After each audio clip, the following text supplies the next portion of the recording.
21h passé de 14 minutes, c'est l'heure de notre débat dans le grand JT. Il est passé maître dans l'art du bad buzz, autrement dit de la polémique. Éric Zemmour fait depuis 4 jours les gros titres et ce soir sur le plateau de Laurence Ferrari, dans Punchline, Absatoussi est revenu pour la première fois sur son clash avec l'essayiste et le somme tout simplement de s'excuser. Zemmour va-t-il trop loin ? Que traduit cette polémique? On en parle avec nos 3 débatteurs. Avec Céline Calvez, bonsoir. Bonsoir. Avec nous, vous êtes députée La République En Marche des Hauts-de-Seine. Antoine Léaumont, un habitué de l'émission, responsable de la communication numérique de Jean-Luc Mélenchon, la France Insoumise. Et Franck Alizio, merci d'avoir répondu à notre invitation.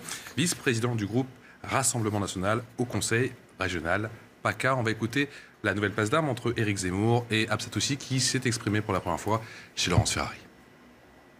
Mais c'est elle qui m'a blessé, enfin. Bien. Moi, on ne voit jamais comment je suis blessé. On ne voit jamais quand on m'agresse. On a bien le sens. C'est quand même extraordinaire. Oui. Donc quand on prend des risques de m'agresser, on risque d'être agressé. C'est la vie, ça. Moi, pour moi, c'était pas essentiel. Bon, c'est elle qui a voulu médiatiser tout ça. Elle s'est victimisée, pour des raisons qui lui appartiennent. Quand il dit que ses propos n'ont pas été tenus en public, ils n'ont pas été tenus dans la salle de bain de M. Éric Zemmour. Nous n'étions pas 2. Il y avait une centaine de personnes. Il est quand même très culotté d'affirmer aujourd'hui qu'il est la victime, que je me victimise. Je ne suis pas dans l'émotion, je n'ai pas d'affect avec Éric Zemmour. Je suis tout à fait d'accord pour que des opinions différentes s'expriment, pour qu'il y ait du débat, pour qu'on puisse s'exprimer. Je ne suis pas d'accord pour me faire insulter. Antoine Léaumont, Éric Zemmour va-t-il trop loin ? Il continue à faire ce qu'il fait toujours, c'est-à-dire qu'il a un livre à vendre, donc il essaye de créer une polémique pour vendre son livre, et malheureusement, les polémiques que lance Éric Zemmour, c'est toujours à peu près les mêmes, c'est des... il s'est diversifié aujourd'hui, on en parlera, mais... il en rajoute une couche à chaque fois, parce que plus il en fait, plus il va vendre son livre, donc il a intérêt à essayer de créer des polémiques. Il fait comme il a toujours fait. Pour vous, c'est essentiellement une stratégie marketing? Il y a quelques années. Non, mais après, les idées de M. Zemmour sont absolument nauséabondes. Il y a 4 ans, il avait déclaré que le maréchal Pétain avait sauvé les Juifs de France.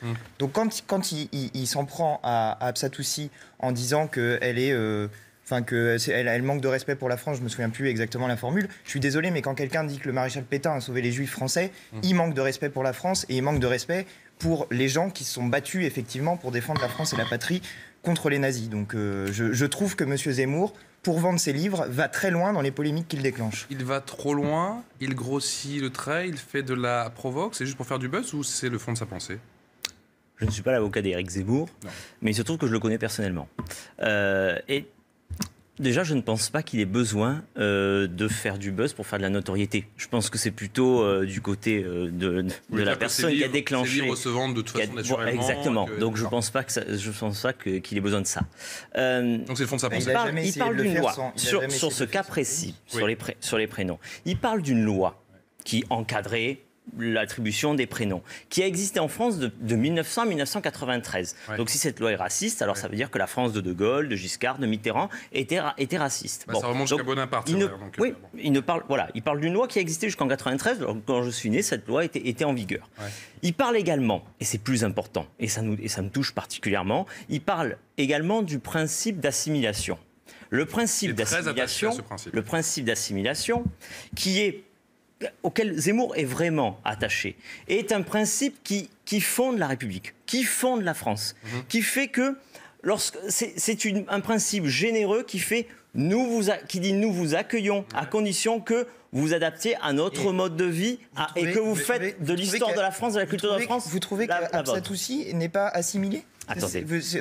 En quoi le prénom a à voir avec quoi que ce soit au niveau de l'assimilation? Votre nom vous rattache à votre histoire. Votre prénom, c'est ce que vous donnez au pays qui vous accueille. Mais c'est ce qu'ont fait les diasporas italiennes, les diasporas juives, les diasporas arméniennes, les diasporas espagnoles. Tous ces gens-là ont fait cette démarche. Et aujourd'hui, on explique que cette démarche est raciste. C'est pas vrai. Mais moi, à titre personnel, mon grand-père est arrivé à l'âge de 14 ans du Piémont à Marseille. Il ne s'est pas appelé Giovanni comme son père, il s'est appelé Jean. Voilà. C'est-à-dire qu'aujourd'hui, en 2018, en France, on ne peut pas être fier de son prénom qui a une consonance étrangère? Non, il rappelle un idéal. Cet idéal d'assimilation, on sait très bien qu'on s'en est éloigné. Ouais. Mais oui, évidemment, c'était quelque chose que l'on faisait pour faciliter l'intégration et l'assimilation des gens, des nouveaux venus. C'était pour les aider à mieux s'intégrer, d'ailleurs. C'est pour ça que je dis c'est un principe généreux. C'était pour aider les nouveaux arrivants. Si quelqu'un ne s'appelait plus Élie, mais Eric, donc vous êtes d'accord. Son fils s'appelait Eric, c'était pour s'assimiler. Céline Calvez. Oui, évidemment. Allez-y, Céline Calvez. Réagir sur cette polémique autour du prénom. Ouais. Alors, on peut parler de la liberté d'expression. Je pense que quand on donne un prénom à un enfant, c'est pas le donner à un pays, c'est le donner à l'enfant. Avant tout. On a eu certains choix, mais c'est une liberté donnée aux personnes qui arrivent en France d'utiliser un prénom couramment donné autour d'eux ou qui veut dire quelque chose par rapport à leur histoire. Je vais vous donner un exemple très précis. Moi, je suis d'origine bretonne. Il y a quelques années, quand vous n'aviez pas le prénom breton inscrit dans le calendrier breton, vous ne pouviez pas le donner. Quelques années, bien longtemps après 93, il y a eu tout un mouvement où on a attribué des prénoms bretons à ses enfants. Peu importe ses origines, il y avait un mix. Eh ben, la liberté, c'est pouvoir le faire. Par contre, là, ce qu'a fait M. Zemmour, c'est là où c'est vraiment condamnable, c'est de considérer que c'était une insulte à la France d'avoir prénommé sa fille comme ça, de dire que c'était une insulte. Ça, c'est pas normal. Il y a une liberté d'expression, il peut dire ce qu'il veut. Mais il y a la lutte contre la discrimination, l'incitation à une certaine haine qu'il peut proférer. Et surtout, il y a une responsabilité aussi des médias. C'est-à-dire que l'extrait en cause a été supprimé par la chaîne parce qu'il y a une autorégulation des chaînes pour ne pas tomber sous le coup du CSA. Je ne pense pas que ça tombe sous le coup de la loi. Il y avait un doute de la régulation du CSA. Par cette polémique-là, M. Zemmour est en train de montrer qu'il a une vision de la France et de l'identité française qui est une vision ethnique et chrétienne. C'est faux, c'est culturel. C'est culturel, un prénom, c'est pas ethnique, justement. L'assimilation, c'est accepter les gens. Quelle que soit leur couleur de peau, leur religion, c'est ça l'assimilation. Quelle est votre vision ? Ma vision de l'identité française, c'est l'identité républicaine. On est français pour moi quand on est d'accord pour dire liberté, égalité, fraternité. C'est républicain. Point. On peut s'appeler Absatou, on peut s'appeler Rachid, on peut s'appeler Antoine, on peut s'appeler n'importe comment. Dès lors qu'on est d'accord pour dire liberté, égalité, fraternité, alors on fait partie de la patrie des Français si on répond aux conditions qui sont celles de la nationalité française. À Rome, française. fait comme les Romains, c'est vieux comme notre civilisation. C'est vieux comme notre civilisation. Je vais vous donner une info qui date d'hier avec le livre La Cote, la rousse des prénoms 2019 qui est sorti hier et qui met en lumière une réalité qui est somme toute assez française. Chiffre à l'appui, parmi les 100 prénoms les plus plébiscités, la moitié sont issus de la diversité chez les garçons, un tiers chez les filles. Et c'est vrai qu'on se dit, c'est une richesse, enfin. Est-ce que ce débat ne date pas d'un autre temps ?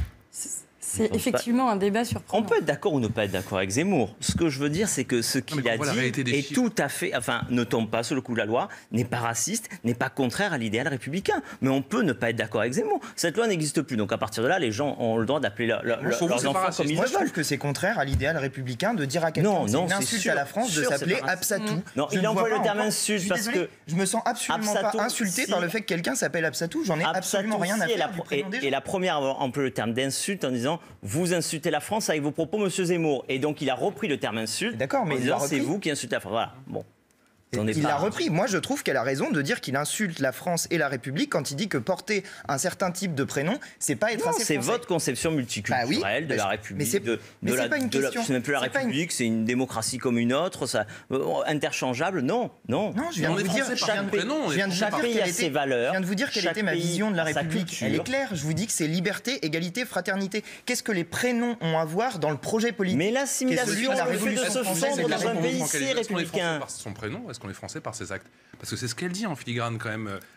Mais le fait de vous donner un prénom, c'est un acte de vos parents. Donc c'est un acte d'assimilation. Les parents ne sont pas français parce qu'ils donc c'est un acte d'assimilation. Les parents sont pour faciliter l'assimilation de nos enfants, il vaut mieux donner parce qu'il y a des gens d'un pays de là où on est accueilli qui sont racistes et que s'ils s'appellent Absatou, ensuite ils vont pas les embaucher. Voilà pourquoi. C'est à cause de gens comme vous que les gens ne peuvent pas avoir les prénoms que les parents souhaitent leur donner. C'est ça la vérité.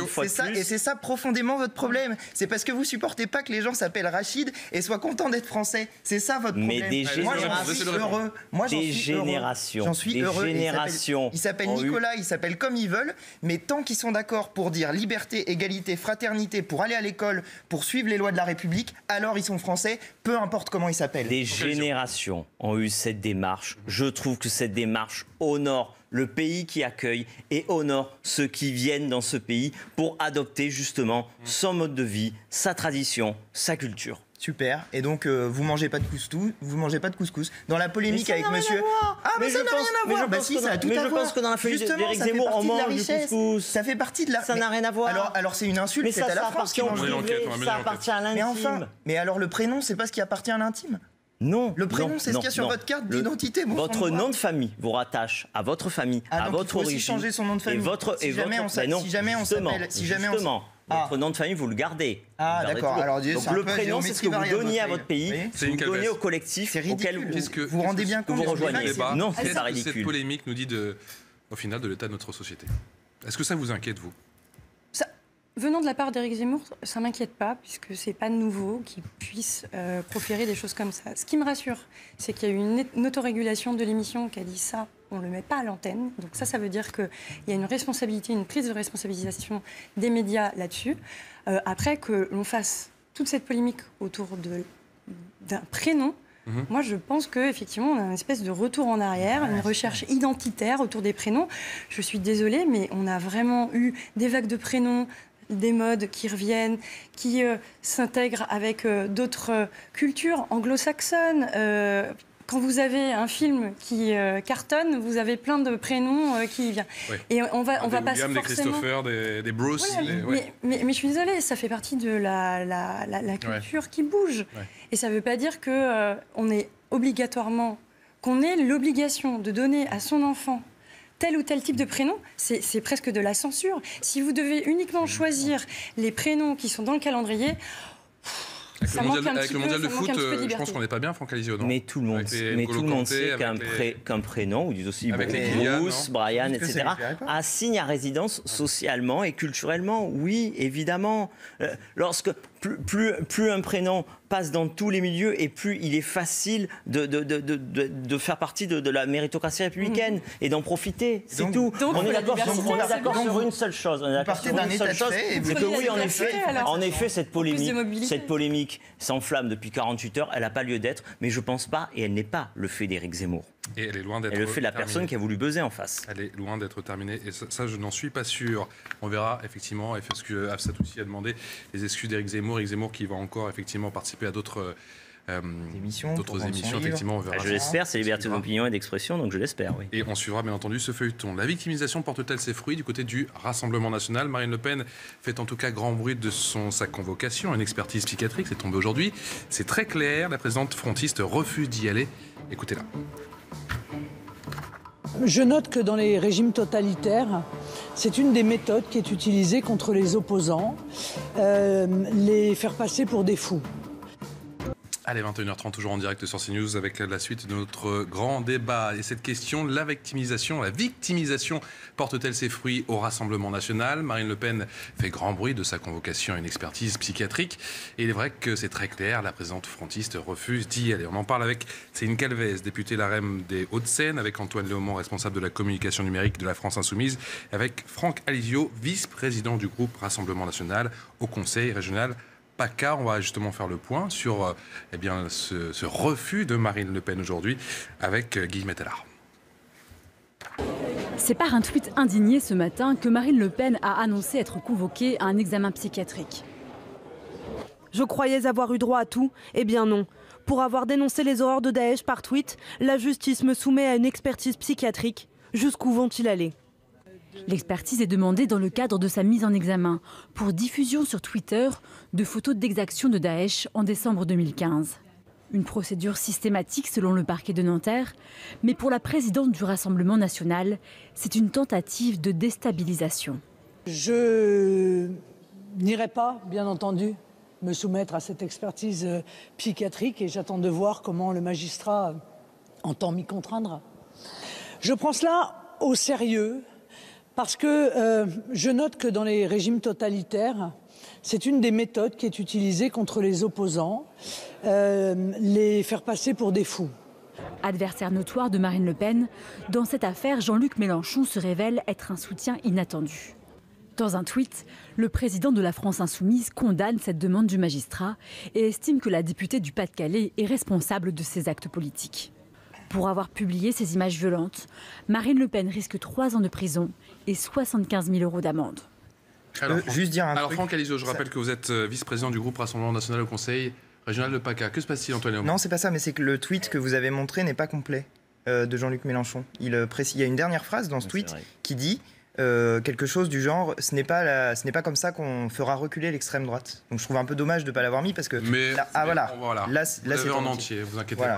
Non mais je préfère parce que sinon le message pouvait être entendu d'une manière différente. Donc soyons précis. Que le tweet soit fait. On l'avait pas lu comme un ralliement. Non mais vous inquiétez pas. Je préfère parce que vu la tonalité. On a failli le perdre. On a failli le perdre. Franck Alizot, je sais plus où j'en suis. Est-ce que Marine Le Pen, est-ce que c'est Marine Le Pen qui a rendu cette convocation publique ? Oui. Oui, pourquoi ? Pourquoi ? Parce que vous voyez le ridicule de la situation. Enfin, au-delà du fait que ce soit petit, mesquin. Non, mais elles se sont offusquées. Oui. C'est un scandale, mais au final, elle aurait pu garder ça secret. Justement, garder ça secret, ça veut dire qu'on a quelque chose à se reprocher. Ça veut dire c'est ridicule. C'est pas une manière de faire du tapage, de jouer la victime, non. Enfin, moi, je trouve marrant le fait de.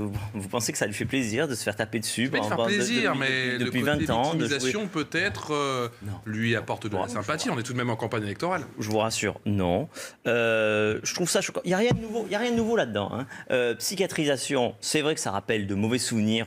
Psychiatrisation des dissidents et des opposants, c'est vrai que ça rappelle de mauvais souvenirs historiques. Elle a raison de le dire. C'est la technique des régimes totalitaires. Les nazis l'ont fait, les communistes l'ont fait. Ça se passe ailleurs. En ce moment, cette forme d'acharnement judiciaire, ça se passe en Italie. Salvini, qui a mis en examen pour séquestration, dont les fonds de la Ligue qui sont confisqués. Donc ça arrive aussi à nos alliés politiques. Visiblement, les justices pensent un petit peu de partout la même chose politiquement. Elles sont de partout politisées.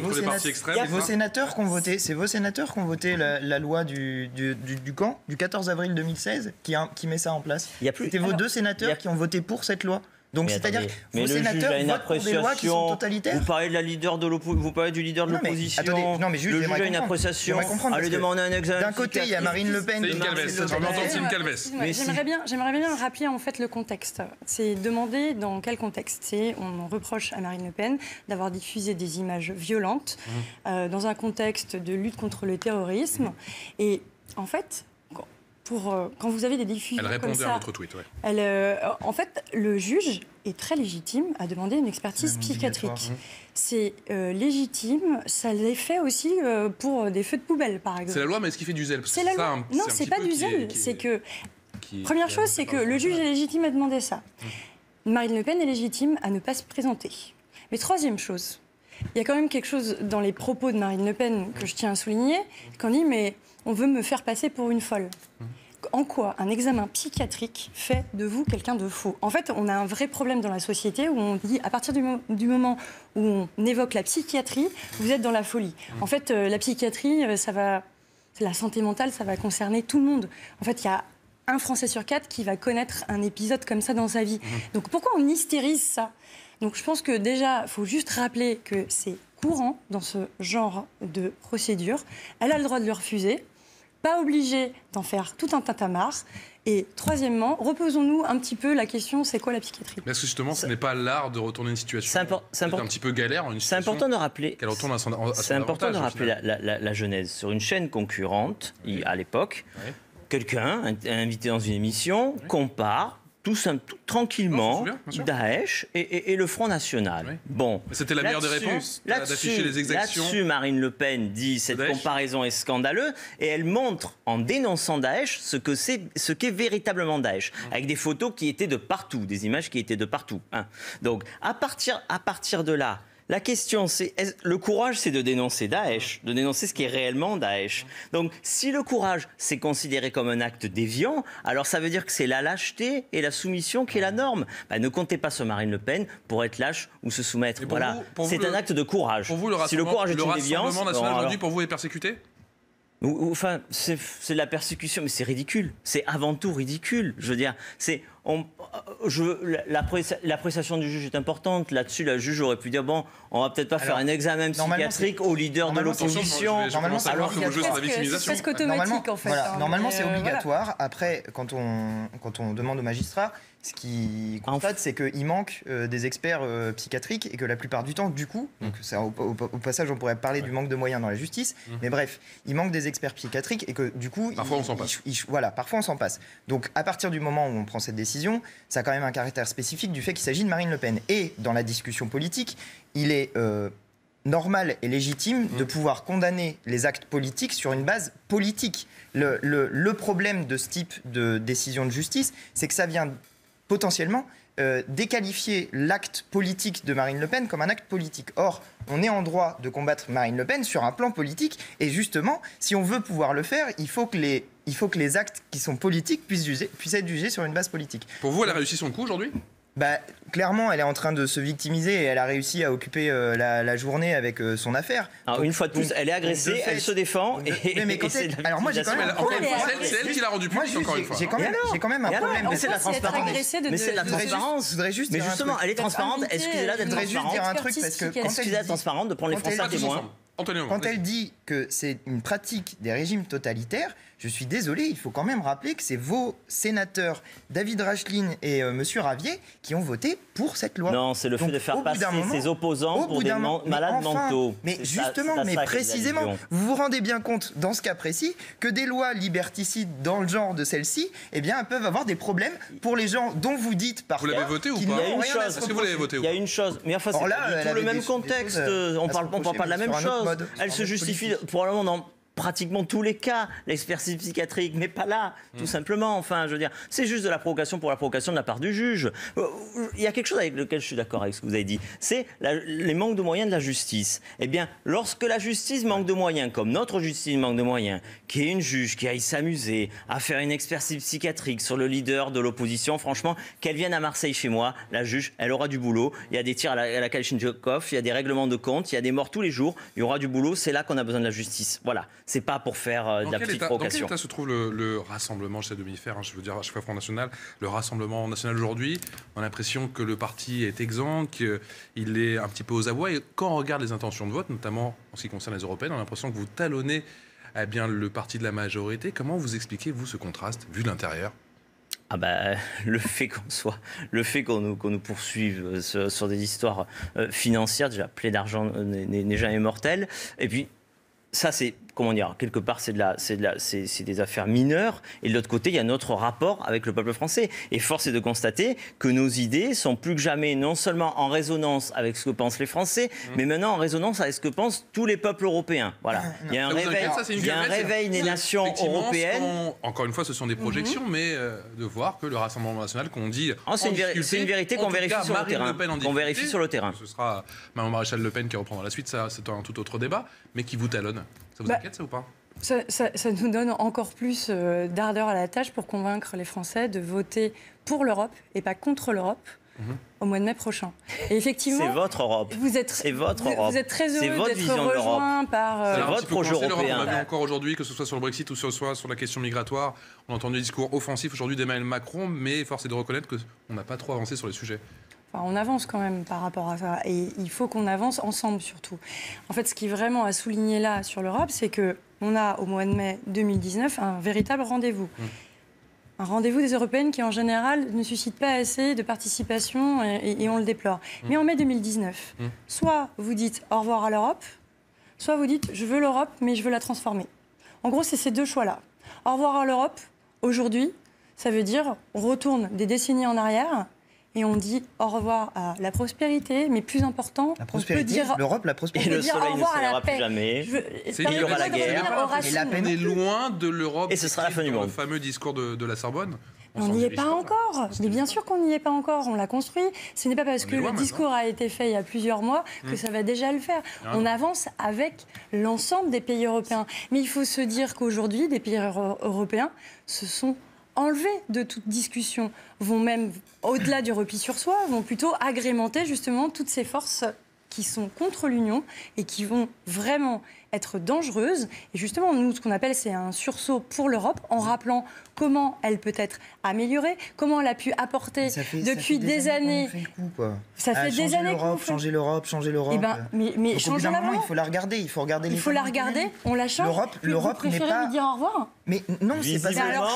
C'est pas ça la question. Mais c'est pas ça la question. Ça, c'est un faux débat. On dirait que comment dire que il suffit d'avoir des paroles incantatoires pour parler d'Union européenne. Quand on regarde ce que fait Macron concrètement dans l'Union européenne, il se met d'accord avec M. Kurz, par exemple, sur la politique migratoire. Alors je trouve que se mettre d'accord avec l'extrême droite autrichienne sur les questions migratoires, pour aller dire par exemple qu'on est d'accord pour négocier avec M. Sisi ou avec M. Erdogan qu'ils retiennent les migrants chez eux. Je trouve que se mettre d'accord avec l'extrême droite au niveau européen, quand on prétend en France combattre l'extrême droite, ça me semble une position, disons, un petit peu compliquée à tenir. Mais après, c'est un avis personnel. Donc après, si vous voulez vraiment changer en profondeur l'Europe, mais c'est même pas la changer, il faut carrément renverser la table européenne. Et si vous voulez le faire, eh ben vous n'avez pas 50 solutions. Il faut complètement changer de braquet par rapport à ce qu'on a fait. Donc ce qu'il faut faire, c'est sortir du libéralisme, c'est mettre en priorité les enjeux écologiques, c'est partager les richesses. Il y a deux projets européens, dans l'Union européenne, l'Europe des peuples et l'Europe de Bruxelles. Non. Madame défend l'Europe de Bruxelles, c'est son droit. Vous, on ne sait pas où vous êtes. Mais si,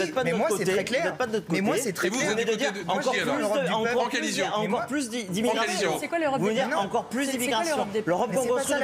C'est pas ça la question. C'est l'Europe pas tous ensemble. C'est l'Europe des souverainetés. Vous êtes de quel côté ? Côté Orban ? Côté Salvini ? Ah, clairement du côté d'Orban et de Salvini. L'Europe des peuples, l'Europe des souverainetés, l'Europe où les peuples reprennent le pouvoir, voilà, et se défendent tout simplement, protègent leurs frontières, se protègent eux-mêmes, mais pas se protègent d'une vague migratoire inédite et qui ne fait que commencer. Ce que vous dites, c'est vague et ça prend pas en compte les principaux. Ça ne prend pas en compte les principaux problèmes de l'Union européenne, qui sont, à mon avis, d'abord la fraude et l'évasion fiscale, qui est organisée. Attendez, je vous ai laissé parler, laissez-moi parler. Il reste 2 minutes. En grande conversation à Marseille.